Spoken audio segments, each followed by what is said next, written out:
درود شریف پڑھ لیں۔ اللہم صلی اللہ علیہ وسلم محمد وعلی آلہ وصحبہ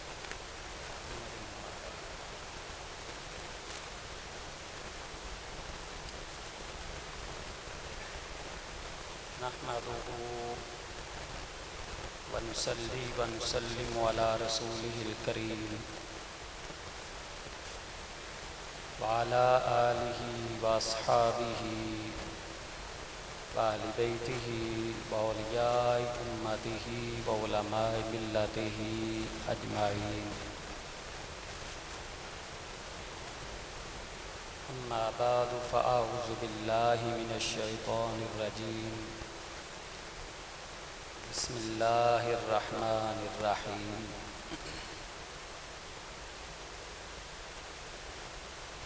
فانکحوا ما طاب لکم من النساء۔ صدق اللہ مولانا العظیم وصدق رسولہ النبی الکریم الامین ونحن علی ذلک لمن الشاہدین والشاکرین والحمد للہ رب العالمین۔ قال اللہ تبارک و تعالی فی کلامہ المجید فی مقام آخر فی شان حبیبہ مخبرا و آمرا۔ ان اللہ و ملائکتہ یصلون علی النبی یا ایہا الذین آمنوا صلوا علیہ وسلموا تسلیما۔ رسول برکت کے لیے پڑھیے الصلاۃ والسلام علیک یا سیدی یا رسول اللہ وعلی آلک واصحابک یا خیر خلق اللہ۔ الصلاۃ والسلام علیک یا جد الحسن والحسین وعلی آلک واصحابک یا شفیع المذنبین۔ مولایا صلی وسلم دائما ابدا علی حبیبک خیر الخلق کلہم۔ فإن من جودك الدنيا وذراتها ومن علومك علم اللوح والقلم منزه عن شريك في محاسنه فجوهر الحسن فيه غير منقسم۔ مولاي صل وسلم دائما ابدا على حبيبك خير الخلق كلهم۔ نہایت واجب الاحترام معزز و محتشم حاضرین گرامی قدر،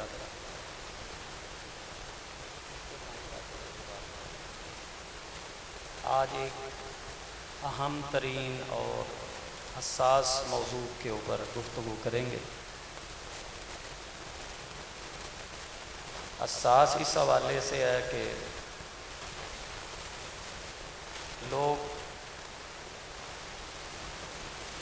آج کل بہت زیادہ جذباتی ہو چکے ہیں، وسیلہ پن لوگوں کے اندر بہت زیادہ عام ہو چکا ہے۔ اس کی بڑی وجہ اسلامی تعلیمات سے دوری ہے، بالخصوص ایسے معاملہ میں کہ جب کوئی بچہ بچی اپنی مرضی سے اپنی پسند کی شادی کر رہا تو عزیز و اقارب سمیت بما ان کے ماں باپ کے، والدین کے،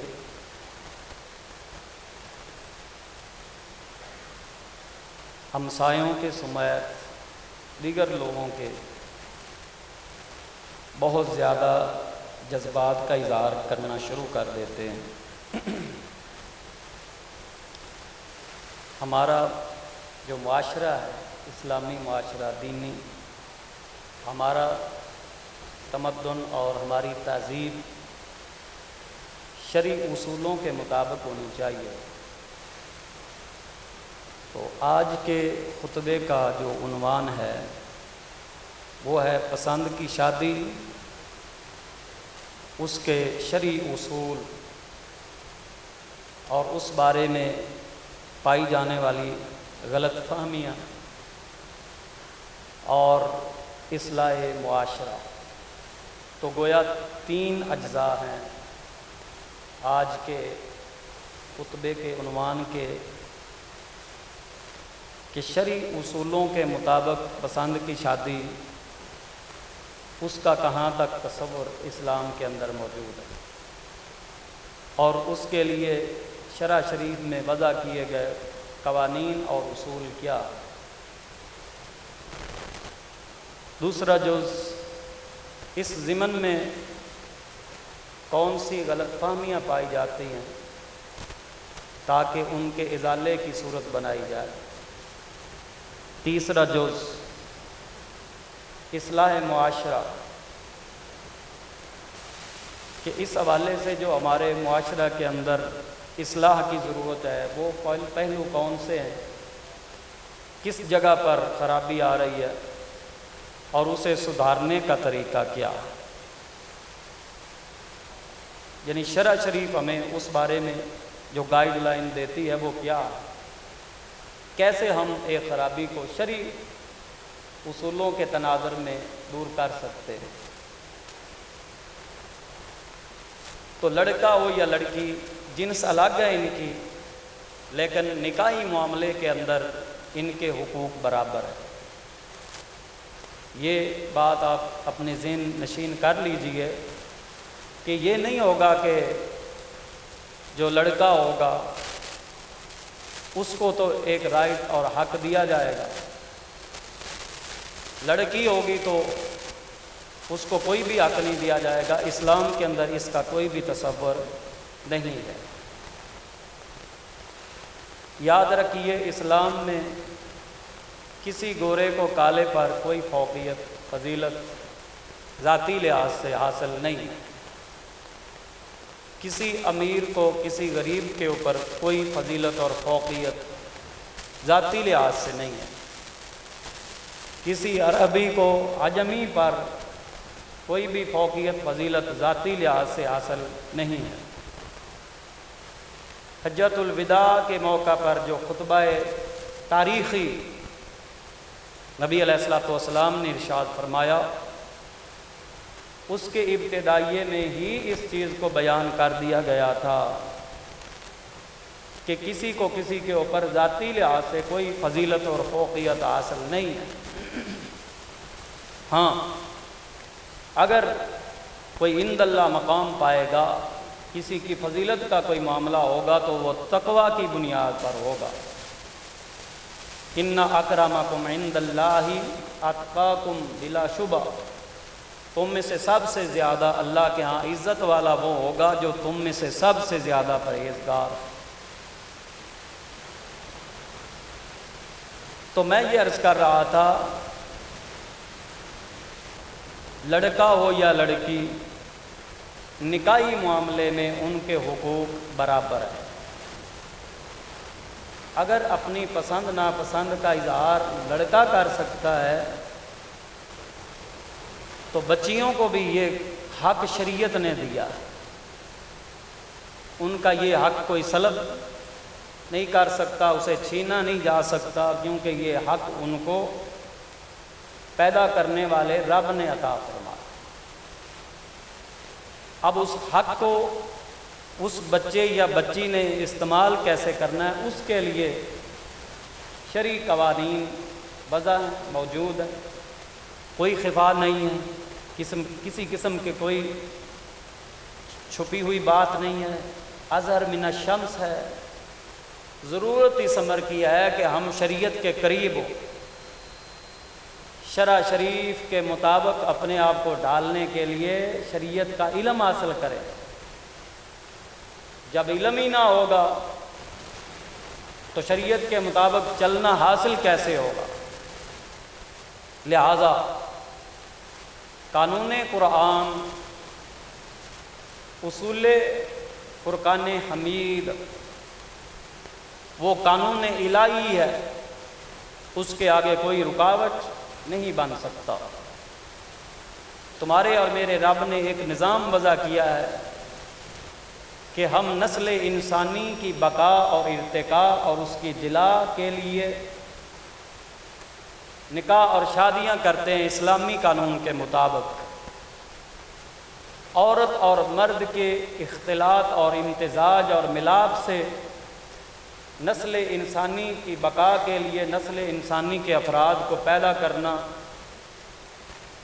یہ ہمارے خالق کی طرف سے ایک قانون کے تحت وضع کیا گیا،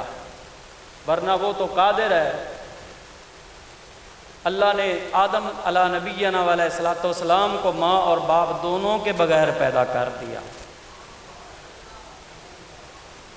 ہم سب کے باپ حضرت آدم علیہ السلام کو ماں اور باپ دونوں کے بغیر پیدا کر دیا، اور آدم علیہ الصلوۃ والسلام کی زوجہ ہم سب کی ماں اماں حوا کو اللہ رب العزت نے ماں اور باپ دونوں کے بغیر پیدا کر دیا۔ حدیث پاک بخاری شریف کے اندر اس کی تفصیلی موجود ہے کہ نبی علیہ السلام فرماتے ہیں کہ ہم سب کی ماں اماں حوا جو ہے وہ آدم علیہ الصلوۃ والسلام کی بائیں پسلی سے پیدا کی۔ تو جیسے ہمارے باپ ہیں، مائیں ہیں، اماں حوا کی بھی کوئی باپ اور ماں اس طرح نہیں ہے۔ تو حضرت انسان، پہلے انسان اور پہلی خاتون، خواتین میں سے، مردوں میں سے پہلے مرد، ان دونوں کو اللہ تعالیٰ نے ماں اور باپ دونوں کے بغیر پیدا کر کے اپنی کامل قدرت کا اظہار فرما دیا، اور ہمارا پورا یقین اس بات پر ہے ان اللہ علی کل شیء قدیر، کہ اللہ ہر شے پر جس کو وہ چاہتا ہے وہ قادر ہے، کر گزرتا ہے۔ انما امرہ اذا اراد شیئا ان یقول له کن فیکون، جب وہ کسی بھی چیز کا پیدا کرنے کا ارادہ فرماتا ہے تو اسے کن فرماتا ہے اور وہ شے ہو جاتی۔ حضرت عیسیٰ ابن مریم علیہ نبینا علیہ الصلوۃ والسلام کو اللہ رب العزت نے بغیر باپ کے پیدا کر دیا۔ ماں تو ان کی ہے لیکن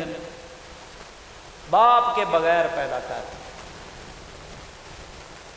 حضرت جبریل امین جو رسولوں کے، فرشتوں کے اندر سے رسول ہیں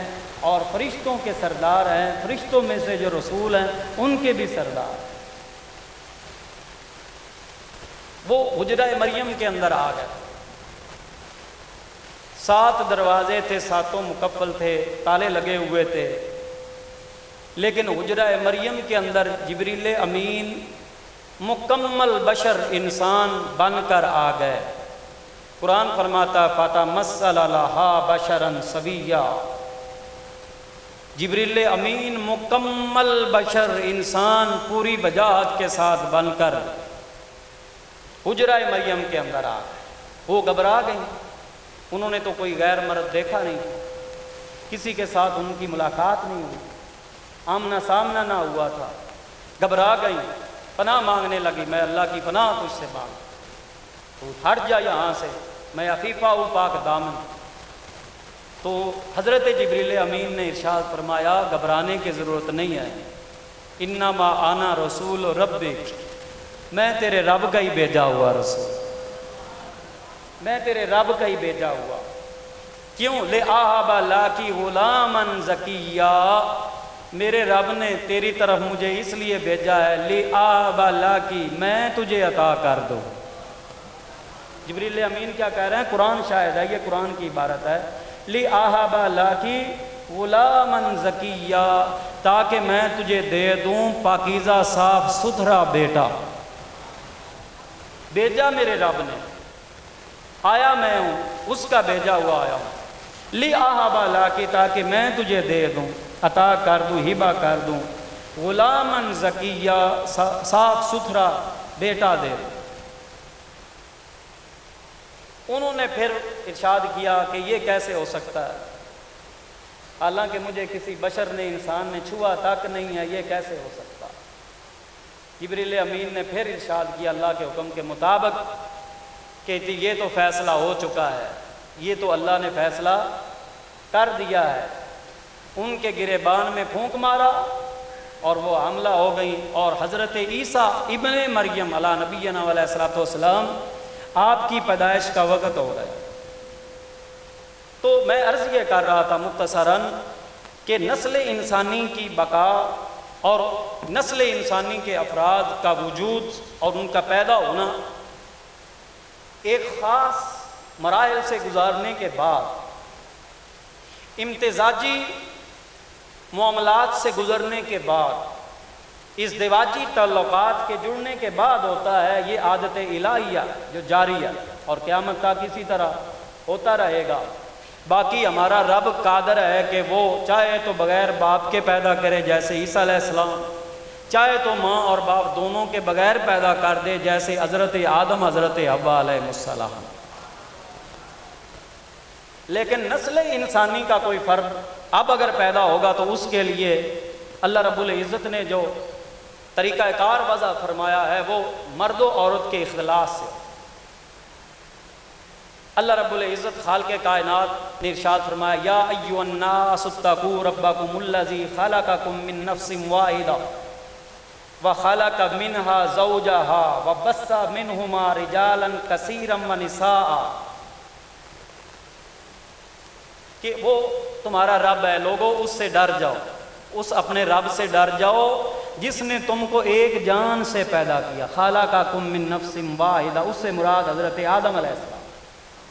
وَخَلَقَ مِنْهَا زَوْجَهَا، اس ایک جان سے پھر اس کے زوج کو بھی پیدا کیا، آدم ہی سے حوا کو پیدا کیا۔ اللہ رب العزت قادر ہے اس بات پر۔ وَبَثَّ مِنْهُمَا رِجَالًا كَثِيرًا وَنِسَاءً، پھر ان دو مرد و عورت سے، حضرت آدم اور حوا علیہ السلام سے، بَثَّ مِنْهُمَا رِجَالًا كَثِيرًا وَنِسَاءً، بہت سارے مرد اور بہت ساری عورتوں کو پیدا کر دیا۔ اللہ رب العزت نے ارشاد فرمایا وَمِنْ آیَاتِهِ أَنْ خَلَقَ لَكُم مِّنْ أَنفُسِكُمْ أَزْوَاجًا لِتَسْكُنُوا إِلَيْهَا، کہ وہ اللہ رب العزت کی نشانیاں، خود کی نشانیاں یہ ہے، ان نشانیوں میں سے یہ ہے أَنْ خَلَقَ لَكُم مِّنْ أَنفُسِكُمْ أَزْوَاجًا، کہ اس نے تم میں سے ہی تمہارے ازواج کو پیدا کر دیا، یعنی آدم علیہ السلام سے حضرت حوا کو پیدا کر دیا۔ لِتَسْكُنُوا إِلَيْهَا، تاکہ تم اس کے ساتھ جڑ کر رشتہ ازدواج کو طے کر کے اسلامی اور شرعی قوانین کی روشنی میں جسمانی اور روحانی ہر طرح کا سکون حاصل کرو۔ یہ اللہ کی نعمت ہے، یہ نعمت خدا بندی ہے۔ انسان پریشان حال ہو جاتا کیونکہ انسان انس سے نکلا ہے اور یہ چاہتا ہے معاشرت ہو، ایک دوسرے کے ساتھ رہا جائے، ایک تہذیب ہو، ایک تمدن ہو، تو تمدنی زندگی کو انسان پسند کرتا ہے، فطری طور پر یہ اس کی فطرت میں رکھا گیا۔ ایک انسان دوسرے انسان کے ساتھ تعلق بنائے، جڑے رہے، اس کے ساتھ ایک اچھا معاشرہ پیدا ہو اور اس اچھے معاشرے سے اچھے سلجھے ہوئے انسانوں کا ایک گروہ برآمد ہو، اور وہ گروہ اور جماعت جو ہے وہ اللہ رب العزت کے احکام کو بجا لائیں، اور اللہ رب العزت جس سے روکے اس سے روک جائیں، اور اللہ کے دشمنوں کے ساتھ برسر پیکار ہوں، تاکہ اس دنیا کے اندر بھی وہ آزمائش میں کھڑے نکل کر وہ فوز عظیم پا جائیں، فلاح حاصل کر جائے، اور ان کی قبر اور حشر بھی سنور جائے۔ یہ ایک قانون دنیا کا اللہ تعالیٰ نے وضع فرما دیا۔ وَجَعَلَ بَيْنَكُمْ مَوَدَّةً وَرَحْمَةً، اور تمہارے درمیان اللہ تعالیٰ نے اس کے ذریعے مودت اور محبت اور رحم کو پیدا کر دیا ہے کہ تم رحم دل بھی بنتے ہو، محبت کرنے والے بنتے ہو۔ چاہت تمہارے دلوں میں وہ مالک پیدا کرتا ہے، وہ خالق تمہارے دلوں میں محبتیں پیدا کر دیتا ہے۔ جب بیوی بیاہ کر کے بندہ لاتا ہے شرعی اصولوں کے مطابق، تو وہ اپنا گھر بار چھوڑتی ہے، ماں باپ کو چھوڑتی ہے، اپنے بھائیوں کو چھوڑتی ہے، بہنوں سے دور ہوتی ہے، اپنے جہاں وہ پیدا ہوئی تھی، بچپن گزارا تھا، وہ آنگن ترک کر دیتی ہے، اس شہر کو چھوڑتی ہے، ایک نیا شہر بساتی ہے، ایک نیا گھر اس میں آ جاتی ہے، نئی رشتہ داریاں ہوتی ہیں، نئے تعلق بنتے ہیں، تو بہت بڑی قربانی دے رہی ہوتی ہے ایک عورت جب وہ اپنے ماں باپ کا گھر، جہاں اس کے چھوٹے چھوٹے قدم لگے تھے، جہاں اس کا بچپن گزرا تھا، ذرا تصور میں جاؤ نا مردوں پر تو یہ آزمائش نہیں آئی ہے، اس لیے انہیں اس کا اندازہ ہی نہیں ہو سکتا ہے کہ کتنی بڑی قربانی ہے جو عورت دے رہی ہے، فقط اس لیے کہ اس خاندان کے آگے افراد بڑھیں،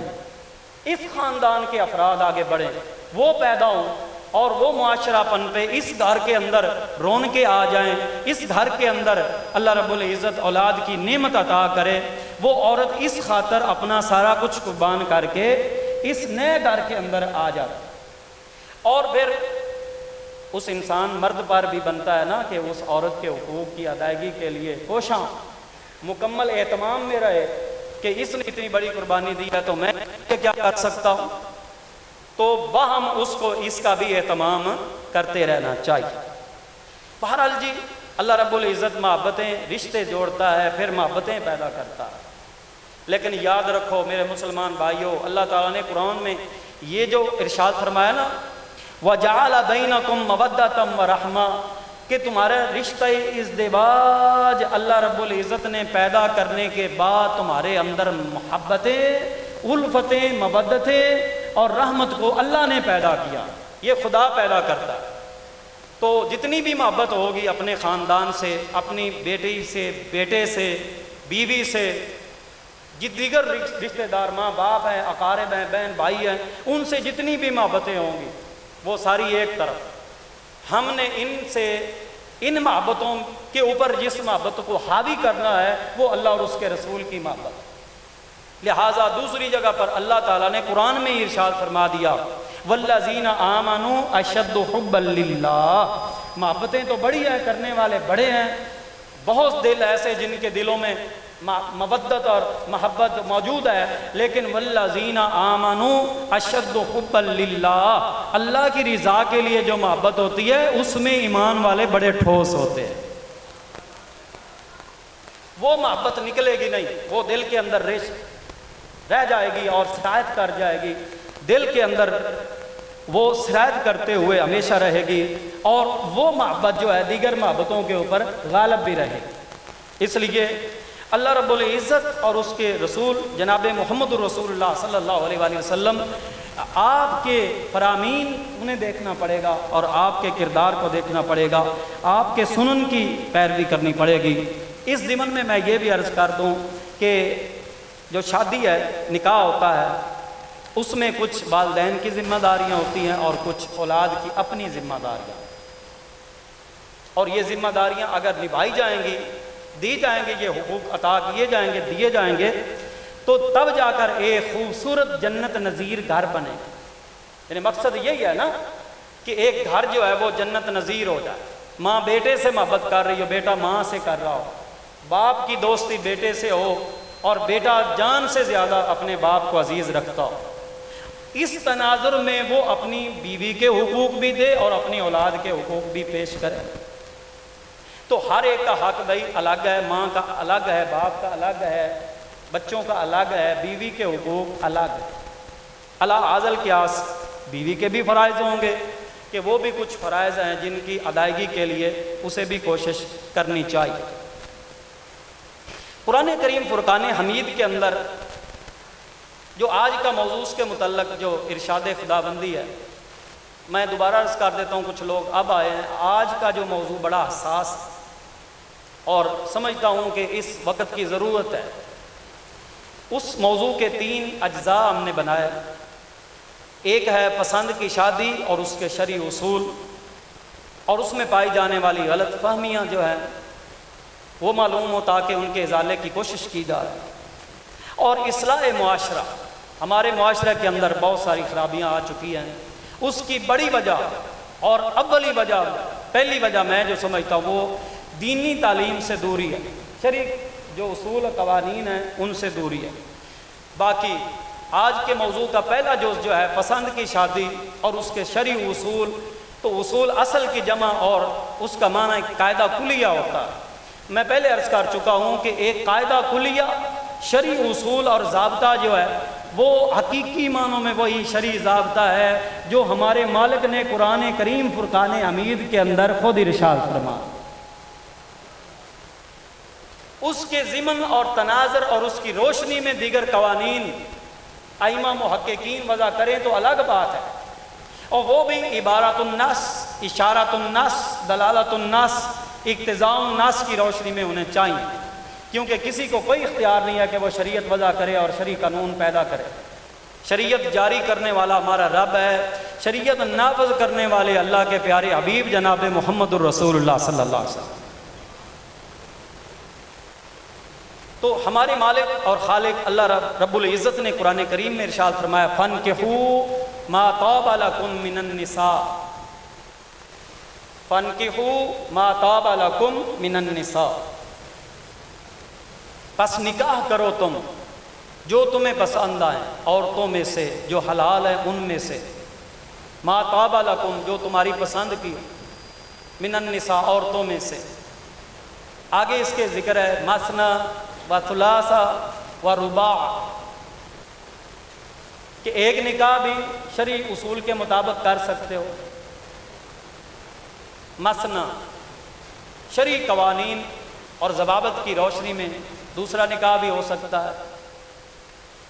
وثلاثہ تیسرا بھی ہو سکتا ہے، ورباع اگر وہ ضرورت محسوس کرتا ہے اور اس کے پاس حقوق کی ادائیگی کی پوری طاقت ہے اور وہ اپنی بیویوں جو ایک سے زائد ہیں ان کے بیچ میں شرعی قانون کے مطابق تقسیم شرعی کر سکتا ہے اور ان کے حقوق کی ادائیگی میں ایک بال برابر بھی کمی ہو جائے اس کا اندیشہ اسے نہیں ہے، تو پھر وہ چوتھی شادی بھی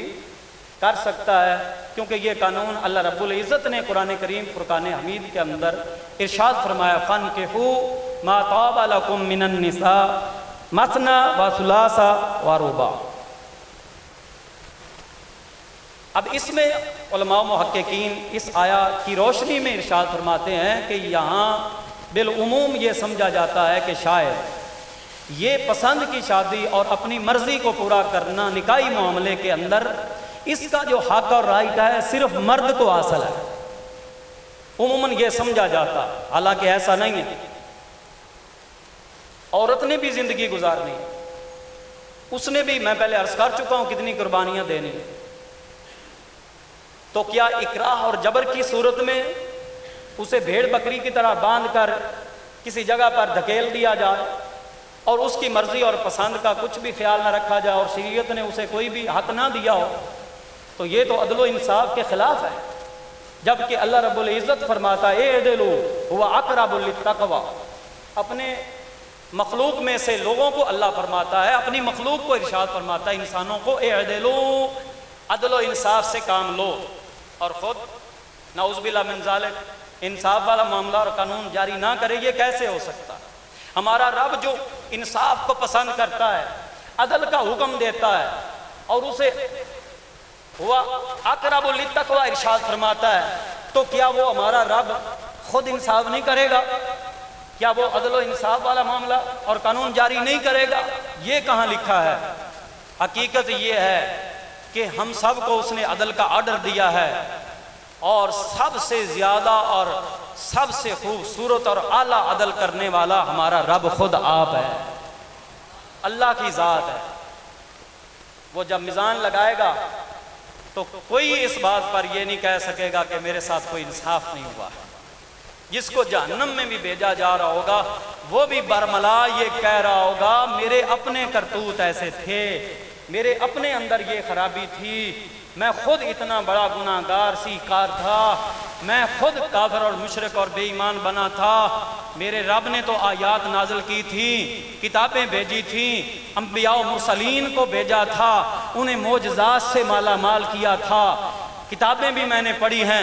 آیات کو بھی میں نے دیکھا ہے، معجزات کو بھی میں نے سمجھا ہے، لیکن ہدایت کا رستہ میں نے خود نہیں چنا ہے، لہٰذا آج جو مجھے جہنم دھکیلا جا رہا ہے اس میں نا انصافی نہیں ہے، میرا رب تو انصاف کو پسند کرنے والا ہے،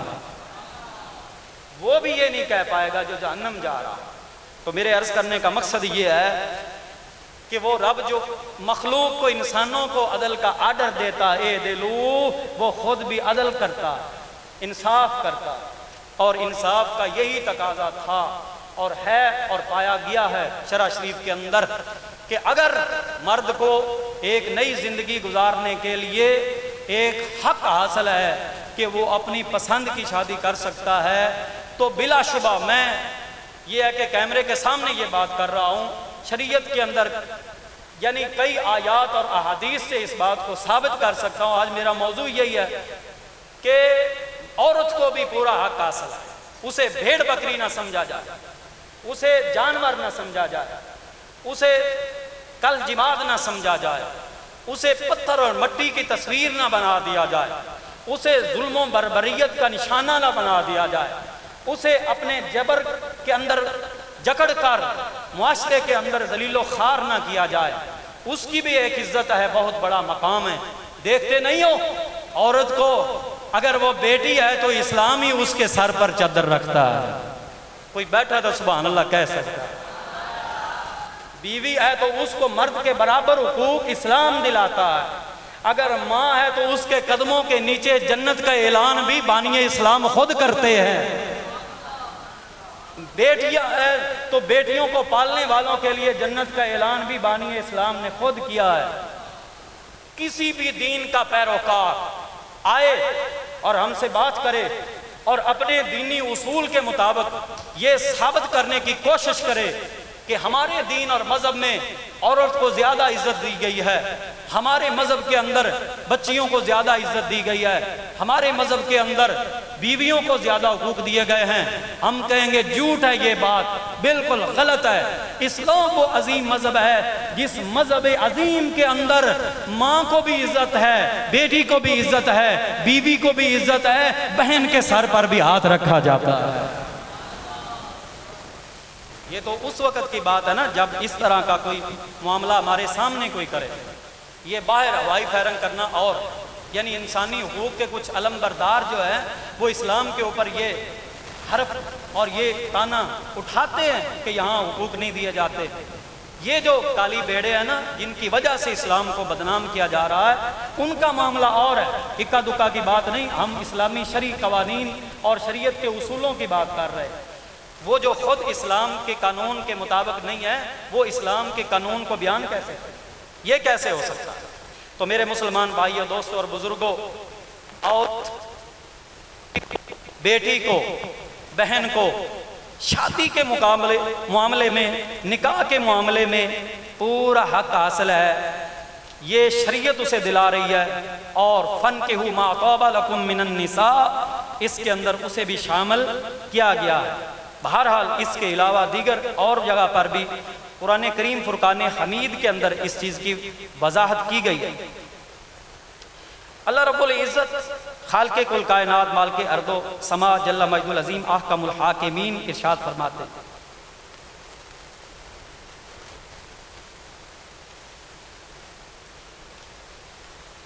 دیکھو میں جس آیت کو پیش کر آیا ہوں اس کے عموم کے اندر ان کا موجود ہونا بھی موجود ہی۔ اب یہ ہے کہ عورتیں نکاح کرتی ہیں، ان کا نکاح نافذ ہوتا ہے یا نہیں ہوتا ہے، یہ ایک سوال ہے۔ اس کا جواب ظاہر ہے فقہ کی کتابوں میں تو موجود ہے، احادیث بھی درجنوں میرے پاس موجود ہیں، لیکن کیا اچھی بات ہو کہ ہم قرآن سے اس سوال کا جواب حاصل کریں۔ تو قرآن کریم فرقان حمید کے اندر اللہ رب العزت نے ارشاد فرمایا فَإِن طَلَّقَهَا فَلَا تَحِلُّ لَهُ مِن بَعْدُ حَتَّى تَنْكِحَ زَوْجًا غَيْرَهُ۔ بالفرض کسی عورت کو طلاق ہوتی ہے اور وہ طلاق مغلظہ بائنہ ہو جاتی، یعنی رجیہ نہیں رہتی، ایک یا دو نہیں ہے، مغلظہ بائنہ یعنی 3 طلاقیں اسے واقع ہوتی ہیں۔ اب اس عورت نے اگر زندگی بسر کرنے کے لیے نکاح کرنا تو اللہ رب العزت نے اس حوالے سے ارشاد فرمایا فَلَا تَحِلُّ لَهُ مِن بَعْدُ حَتَّى تَنْكِحَ زَوْجًا غَيْرَهُ۔ پہلے خامن کی طرف وہ لوٹنا چاہتی 3 طلاقوں کے بعد تو فرمایا یہ اب رستہ بند ہے، کیونکہ شریعت نے 1 طلاق تک رجیہ رکھی تھی، 2 تک بھی رجیہ طلاق تھی، رجوع کا حق حاصل تھا۔ اگر مرد نے 3ری طلاق دے دی ہے تو وہ عورت مغلظہ بائنہ ہو چکی ہے، لہذا وہ عورت اس کے لیے حلال نہیں۔ کب تک؟ قرآن میں فرمایا حتیٰ تنکح زوجا غیرہ، کہ وہ اس پہلے خامند کے علاوہ کسی اور خامند سے نکاح کرے۔ کون؟ عورت۔ حتیٰ تنکح زوجا غیرہ، میں قرآن پڑھ رہا ہوں۔ حتیٰ تنکیہ زوجن غیرہ، یہاں تک کہ وہ عورت کسی اور خاوند سے نکاح کرے۔ تو مفسرین کرام احناف یہ فرماتے ہیں اسی سے ثابت ہو رہا ہے کہ عورت کو بھی حق حاصل ہے کہ وہ نکاح کر سکتی ہے۔ تو ہمارا مدعا ثابت ہوا کہ اگر مرد نکاح کر سکتا ہے اپنا عاقل بالغ، تو عاقلہ بالغہ عورت بھی اپنے آپ کی خود مالک ہے، وہ بھی اپنا نکاح خود کر سکتی ہے۔ اس میں کسی کو ٹوک ڈالنے کی کوئی ضرورت نہیں ہے، کیونکہ یہ حق اس کو اللہ رب العزت نے خود عطا فرمایا ہے۔ اسی طرح دوسرے مقام پر اللہ رب العزت نے ارشاد فرمایا فَلَا تَعْدُلُوهُنَّ أَن يَنكِحْنَ أَزْوَاجَهُنَّ إِذَا تَرَادَوْا بَيْنَهُمْ بِالْمَعْرُوفِ، کہ اے لوگو اگر عورتیں اپنا نکاح کرنا چاہیں تو ان کے آگے رکاوٹ نہ بنو۔ فَلَا تَعْدُلُوهُنَّ أَن يَنكِحْنَ أَزْوَاجَهُنَّ، کہ اپنے پہلے خامدوں کے ساتھ اگر وہ دوبارہ نکاح کرنا چاہتی ہیں تو ان کے آگے رکاوٹ بننے کی کوشش نہ کرو، انہیں منع نہ کرو، کیونکہ تم منع کر رہے ہو تو وہ کسی ناجائز طریقے پر اگر ان سے تعلق استوار کریں تو اس سے 1000 گنا بہتر یہ ہے کہ وہ اپنی مرضی سے اپنی پسند سے نکاح ہی کر لیں۔ ذی شعور لوگ اس بات کو سمجھیں، یعنی بے وقوفوں کے لیے تو قرآن میں کچھ نہیں رکھا ہے، اولی الالباب کے لیے قرآن کی تعلیمات ہیں، جو اصحاب عقول ہیں قرآن انہیں مخاطب ہے، قرآن انہیں سوچنے کا حکم دیتا ہے۔ بے وقوفوں سفہاء کے لیے، جاہلوں کے لیے تو قرآن کے اندر بھی کوئی فائدہ، کیونکہ یہ ہدی للمتقین ہے۔ تو میں عرض کر چکا ایک جملے میں، اگر بے راہ روی کا شکار ہو، ناجائز اور غلط تعلق استوار کرے عورت، اس سے 1000 نہیں لاکھ گنا بہتر ہے کہ وہ اپنی مرضی سے نکاح ہی کر لے، جس کی اجازت اس کو ہمارا رب خود عطا فرما رہا۔ سمجھ آئی تو بولو سبحان۔ اب میرے دوستو، بھائی اور بزرگوں، اب ہم رسول اللہ صلی اللہ علیہ وسلم آنے کے کچھ ایک دو حالات، مجھے پتہ ہے کہ ہو گیا ہے، لیکن یہ ہے کہ ایک دو باتیں صرف رسول اللہ صلی اللہ علیہ وسلم کے زمانہ مبارک کہ آیا رسول اکرم صلی اللہ علیہ وسلم کے دور اقدس کے اندر حضور علیہ السلام کے صحابہ اور صحابیات رضی اللہ عنہم اجمعین کے دور مقدس کے اندر رسول اللہ صلی اللہ علیہ وسلم کے سامنے آیا کسی نے اپنی پسند کی شادی کی ہے یا نہیں کی ہے مرد و عورت نے، اور اگر ہوئی ہے تو کیا اسے کسی نے سنگسار کیا یا اپنی بربریت کا نشانہ بنایا ہے، اسے ظلم و ستم سے دوچار کیا ہے اور اس کا وہ حق اسے استعمال نہیں کرنے دیا، ایسا ہوا ہے؟ یا پوری تائید دی گئی ہے کہ یہ حق اگر تمہیں اللہ خود دیتا ہے، شریعت میں دیتا ہے، قرآن میں دیتا ہے، تو پھر کسی انسان کے لائق نہیں ہے کہ اس کے آگے رکاوٹ بنے؟ تو میرے دوستو، بھائی اور بزرگوں، اس حوالے سے بہت ساری احادیث ہے، لیکن یہ میرے سامنے جو حدیث ہے وہ یہ ہے ان جاریۃ بکرا اتت النبی صلی اللہ علیہ وسلم فذکرت ان اباها زوجها وهي کارہۃ فخیرها النبی صلی اللہ علیہ وسلم۔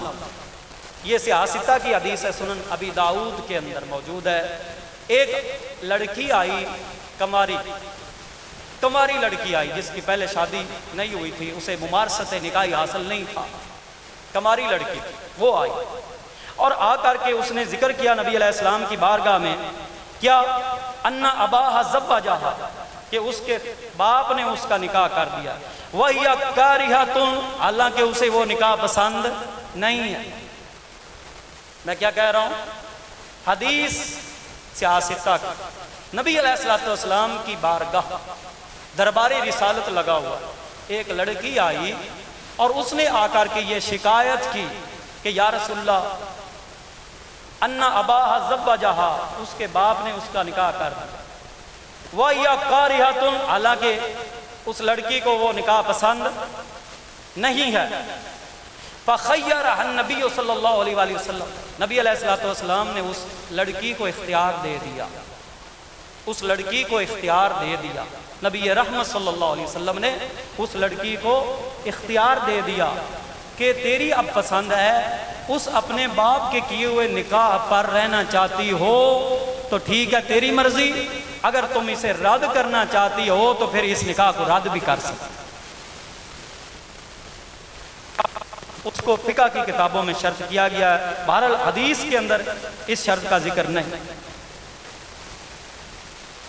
اسی طرح سنن بہقی کے اندر ایک حدیث ہے، ان رسول اللہ صلی اللہ علیہ وسلم رد نکاح بکر و سیب انکاہہما ابوہما وہما کارہتان فرد النبی صلی اللہ علیہ وسلم نکاحہما۔ نبی علیہ السلام کے دور مقدس میں کنواری لڑکیاں اور سیبات جن کا پہلے بھی نکاح ہوا تھا، ایسے کئی واقعات ہوئے تھے کہ ان کے نکاح اس حالت میں کیے گئے جب وہ نکاح کو پسند نہیں کر رہی، یا جن مردوں سے ان کا نکاح ہوا تھا انہیں وہ پسند نہیں کر رہی تھی، تو پھر کیا ہوا؟ ردہما فرد النبی صلی اللہ علیہ وسلم نکاحہما، نبی علیہ السلام نے ان کے نکاح کو رد کر دیا۔ اسی طرح ایک حدیث دارقطنی کے اندر کتاب النکاح کے اندر موجود ہے، فرق رسول اللہ صلی اللہ علیہ وسلم بین امرأۃ و زوجہا وہی بکر انکاہہا ابوہا وہی کارہۃ، کہ نبی علیہ السلام نے اس مرد و عورت کے بیچ میں جدائی کر دی، کیونکہ آپ حاکم وقت، مرد کے بیچ میں جدائی کر دی جن کا نکاح ان کے باپ نے کیا تھا، وہی بکر، حالانکہ وہ کنواری تھی، تو انکاہہا ابوہا وہی کارہۃ، ان کا نکاح باپ نے کیا تھا حالانکہ وہ لڑکی کو نکاح پسند نہیں تھا، تو نبی علیہ السلام نے اس لڑکے اور لڑکی کے بیچ میں تفریق کر دی، جدائی کر دی کہ تم ابھی سے ایک دوسرے کو ناپسند کر رہے ہو تو تمہارا یہ گھرانہ جنت نظیر کیسے بنے؟ نوک جھوک لگی رہے گی، لڑائیاں رہیں گی، تو پھر یہ نسل انسانی کی بقا کا ذریعہ نہیں بنے گا، بلکہ یہ نسل انسانی کی بقا نہیں، اس کی خلاف ورزی ہوگی اور نسل انسانی کو تباہ۔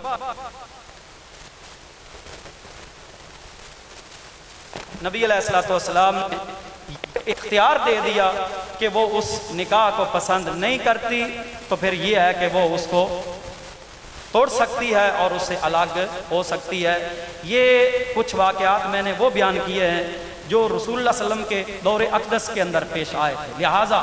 فقہ کی کتابوں میں ہدایہ کے اندر موجود ہے، لا یجوز للولی اجبار البکر البالغہ علی النکاح، کنواری بالغہ لڑکی کو نکاح پر مجبور کرنا جائز نہیں ہے، کنواری بالغہ لڑکی کو نکاح پر مجبور کرنا جائز نہیں ہے۔ لو جی، تو میں پہلے عرض کر چکا ہوں کہ یہ تو وہ دلائل تھے جو شرع شریف کے اندر ہمیں ملتے ہیں، باقی رہ گیا وہ معاملہ کہ اگر کوئی لڑکا لڑکی اپنی پسند کی شادی کرتا ہے تو کیا اسے گولیوں سے چھلنی کر دیا؟ یہ ایک قتل، یہ کیا ہے؟ قتل ہے، اور قتل کی جزا جہنم سے کم بنتی نہیں ہے۔ من قاتل مؤمنا متعمدا فجزاؤہ جہنم، اللہ فرماتا ہے، قرآن ہے، جس نے کسی مومن کو قتل کیا جان بوجھ کر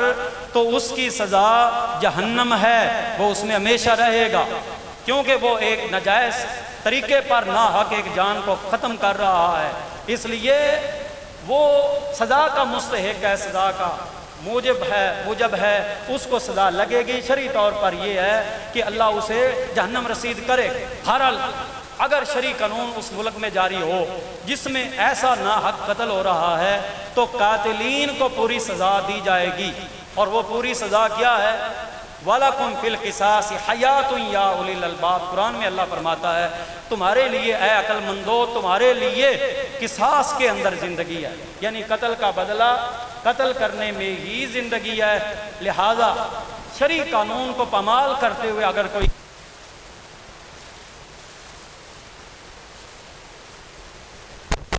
اسے قتل کیا جائے، اگر وہ اللہ کے حضور پیش ہوگا تو فجزاؤہ جہنم، اللہ فرماتا ہے اس کو جہنم کی سزا دی جائے۔ میرے مسلمان بھائیو دوستو، تحمل مزاجی کی طرف بڑھو، اپنے دلوں کو نرم کرو، شریعت کو سمجھو، شرعی قانون کو سمجھو، اپنے معاشرے کو اسلامی قانون کے مطابق لاؤ، بچیوں کو تعلیم اسلامی دو تاکہ ماں باپ کی عزت کریں، بچوں کو اسلامی تعلیم دو تاکہ وہ خفیہ دوستیاں نہ بنائیں، اور عورتوں کو اسلامی تربیت دو تاکہ یہ نوبت ہی نہ آئے کہ انہیں گولیوں سے چھل نہیں کرنا پڑے۔ اللہ رب العزت ہمیں حق اور سچ سمجھنے کی توفیق عطا فرمائے۔